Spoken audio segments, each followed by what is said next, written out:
Hello,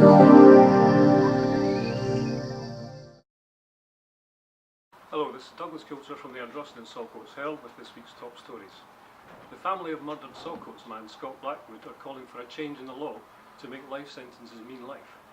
At the end of a 5-week trial and 2 days of jury deliberations, Alan Nicholl and Thomas Moore were found guilty of murdering Scott at Wheatley Road in Saltcoats.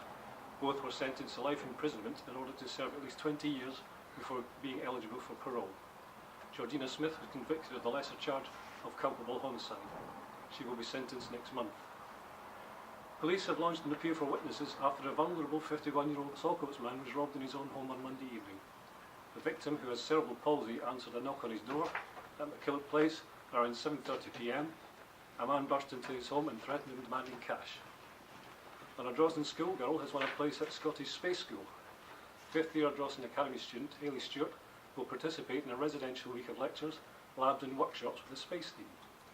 The NASA-backed programme has been designed to promote careers in science, technology, engineering and maths. The top 10 students in the programme will win a trip to NASA's Johnson Space Centre in Houston, Texas. And in sport, table-topping Ardere Thistle are cranking up the pressure on Whitlet's Victoria ahead of Saturday's promotion showdown at Dam Park Stadium. Whitlet's are 5 points behind leaders Ardere with 5 games remaining and 1 adrift over Victoria, who have 2 games in hand.